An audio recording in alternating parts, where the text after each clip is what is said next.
This is a vision I received Tuesday, June 30th.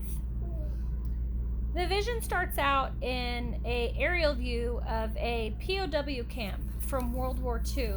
This particular POW camp was in Tokyo, Japan, and they said that it was an artificial island, and it was just the POW camp on this island, and the only thing that connected it to the mainland was this bamboo sort of walking bridge.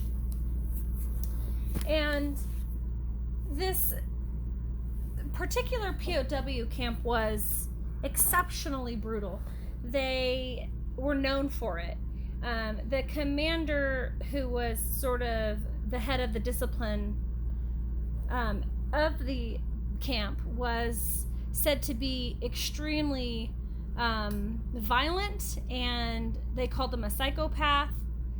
They said he was sadistic. They just said he was the worst. And he went after those who would rank higher than him in the military and those who had higher paying civilian jobs. So anybody who was POW was treated worse. The higher ranking you were, the worse you were beaten and abused. And so this was the start of this vision. And from the aerial view, I could see that a huge wave came crashing down over this island. And it consumed the entire island. And some things were upturned, some buildings were broken, and mainly the whole entire island was swept clean. There wasn't a person left on the island. Nothing was there. No, just completely cleaned out. And then after this took place, sort of in a little sandy patch of ground, 2 sunflowers grew up.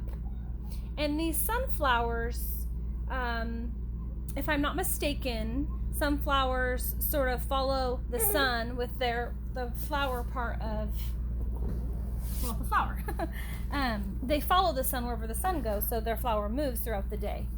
And these sunflowers, they were facing straight up in the air, looking straight into the sky.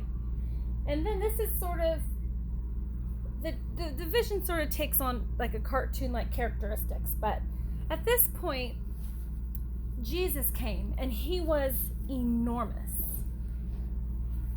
He was so enormous that I couldn't see his whole body in the picture. I only could see his sandals and his feet and the bottom of his clothing. But these sunflowers, they were so in love with Jesus. And when he came up and his feet reached them, they hugged onto his feet, his toes. They were about the size of his toe. And they just lovingly held on to him and it was really sweet, actually. And then the hand of Jesus came down, and he picked up these sunflowers and he brought them to his face.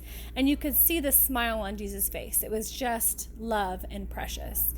And they grabbed onto his face and they held him, and it was sweet. After this, they sort of walked along his jawline and went into his ear. It was like they were crawling into his mind or his knowledge or his hearing. I'm not sure, but they were crawling inside. And when they came out, they pulled out this rolled up piece of paper, maybe a scroll, I'm not sure. But once they got it out, they unraveled it, and it had writing on it, and it was like a piece of paper. And they climbed down, and in the next part, they walked over to a circle of 5 other sunflowers. And these particular flowers had these books with them, these thick books with brown binding and many pages. And they had them risen above their heads. And the other 2 sunflowers came, and they placed the paper, I guess it had multiplied or was the same paper, but in each of these books, and just sort of laid it in the book. And once they did that, the 5 sunflowers would close the book. And after each one had the piece of paper, they sort of, in a line, went down these like spiral stairs down into this, I want to say down into a valley, because they went down, but it was more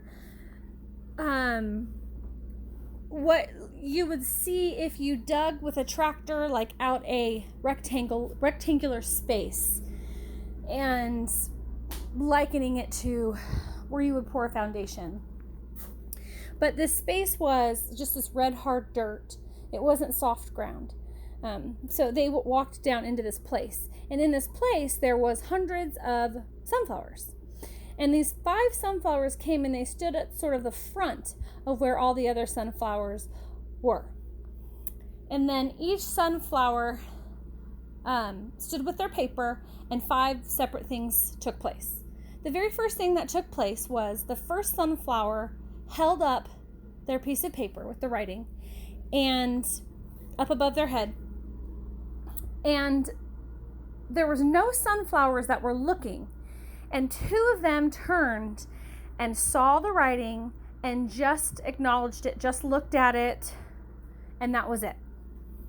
The second sunflower, nobody was looking, and then one sunflower turned its head and looked at the writing. And this time he opened up his own book and began to write down what he saw written on the piece of paper in his own book.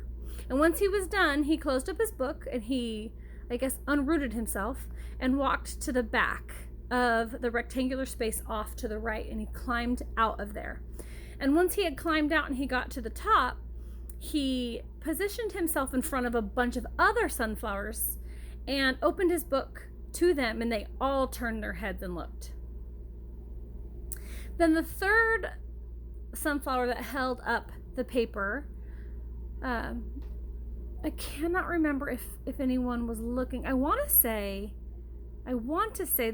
that there were sunflowers were looking at the paper, but 2 of them uprooted themselves and came forward towards the sunflower with the paper. And that sunflower gave the paper to one and then gave the book to the other one. And those 2 went to leave that space as well, but they came up to the front, off to the right, and sort of up and left towards the top of where kind of the sunflowers were. But when they left, they went through some sort of like imaginary curtain, because when it opened, I could see a bright light coming out, and they walked into that light. The next one was the sunflower held up the paper, and all the sunflowers turned their back on that paper. And when nobody turned around, that paper was lit on fire and burned away.